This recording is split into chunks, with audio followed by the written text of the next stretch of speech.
I stress again that just because somebody routinely parrots Kremlin propaganda in various spaces, whether media or political, does not mean that they are taking bribes from a Kremlin stooge, like Nigel Farage's close friend, former colleague and indeed party leader in Wales, Nathan Gill, was sent to prison for doing on Friday. I was, however, somewhat surprised to hear Keir Starmer calling for an investigation that's clearly long overdue. I was very surprised to hear who he was calling upon to conduct an investigation.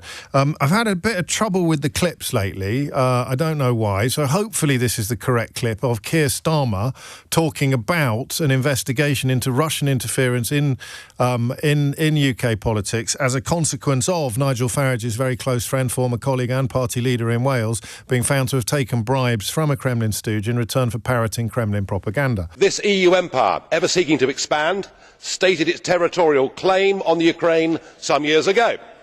Just to make that worse, of course, some NATO members said they too would like the Ukraine to join NATO.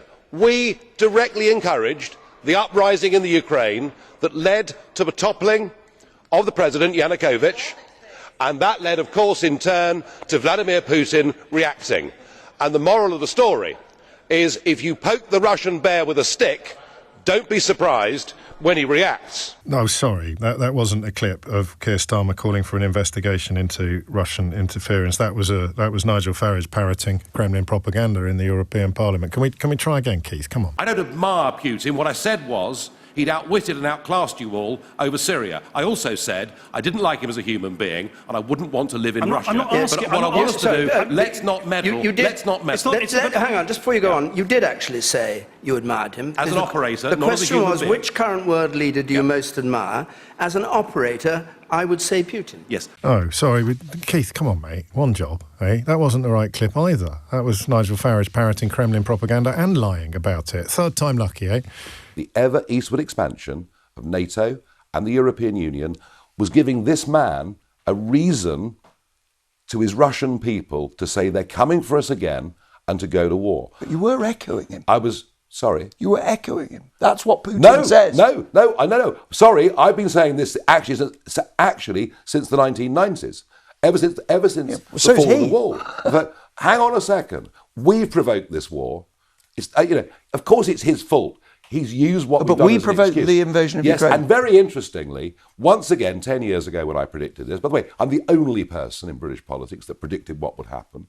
And of course, everyone said I was a pariah for daring to suggest it. George Robertson, former Labour cabinet minister, who went on to become the Secretary-General of NATO, has in the last couple of weeks said the war is a direct result of EU expansion. Again, wrong clip. That was Nigel Farage parroting the Kremlin line, which is precisely the phrase that Lord Robertson used to describe Farage parroting the Kremlin line after it was brought to his attention that Farage had been lying about him. Right, last chance, Keith. But in particular, it's a big victory for Nathan Gill, our leader in Wales, an honest, decent, honourable man who's been loyal to me and the party at all times. Nathan, you've led UKIP Wales into this, and well done, you. Sorry.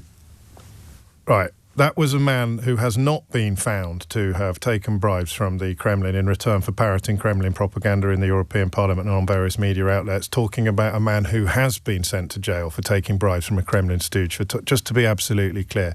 Are we ever going to find the clip of Keir Starmer calling upon a rather unlikely source to conduct an investigation into this obvious scandal? Nigel Farage, he often has a lot to say. What he needs to do is to launch an investigation into his party, to understand how that happened. This is a serious sentence that's been imposed today, over 10 years. It's a very serious issue. How did that happen, that this was happening in his party? And what other links are there between reform and Russia? And that would be the mark of a leader, and that's what he should do. Carole Cadwalladr is the former investigative journalist at The Guardian and The Observer who has led the line on precisely this subject. She is also now the co-founder of the brand new publication called The Nerve and the co-founder of The Citizens, a tech justice non-profit. Carole, if we were to make a list of the worst possible people to conduct an investigation into potential Russian interference in UK politics, I'm not saying that Nigel Farage would necessarily be the worst imaginable, but he'd be in the top one. I mean, I'm sorry, I just love that. That was a brilliant montage. Oh, I wish. It was just Keith pressing all the wrong buttons, Carole. I can only apologise on his behalf. I have to say, I think Keith did us a valuable service there, because it's just so stark, isn't it? Listening to Nigel Farage repeating what are absolutely the Kremlin's lines. And so to have Nigel Farage, the pro-Kremlin mouthpiece, investigate the role and relationship of Russia and Russia propaganda with his own party strikes me as an absolutely absurdist proposition from Keir Starmer.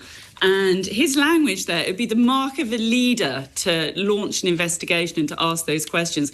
Well, guess what? We have a leader in this country. He's called the Prime Minister. It is Keir Starmer. And the person who has the power to have an investigation into these matters, which we have been pushing for nearly a decade now. I started writing about this in 2016, with the team at The Observer, who are now my co-founders at the new publication, The Nerve. We published article after article. We exposed massive unlawful activity during the referendum, and the connections to Russia were always front and centre of that. The authorities did not do the job that they were supposed to do at the time. The police dropped those investigations. But now, we're coming into a different era. This is a game changer, the conviction of Nathan Gill. And we know that there are multiple other people involved, and we have to have an investigation. We have to have an inquiry. And that's, just to bring you, I think last time I was on here, James, I told you a little bit about this legal case which the Citizens, the non-profit I set up, has been part of since 2020. We have, with a group of MPs, pursuing this inquiry with the British government, and they have steadfastly refused and continue to refuse. Even now, it has now gone to what is the Supreme Court of the European Court of Human Rights. And we're in a position in which the court has ruled that there was foreign interference. There has been foreign interference from Russia in British elections, in British politics. They have said that now. It's in a judgment. They have agreed, and we've established those facts.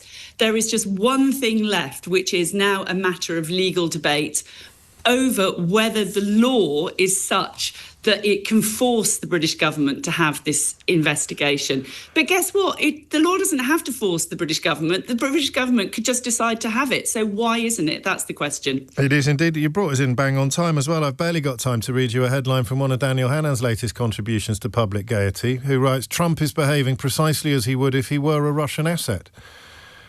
Oh, well, thank you, Daniel, at last. Yes. Carole Cadwalladr, at last indeed. Many thanks indeed. I apologise for the curtailed time, but Keith and just those wrong buttons that he kept pressing and playing out all the wrong clips. Honestly, we're going to have some stern words after the show today.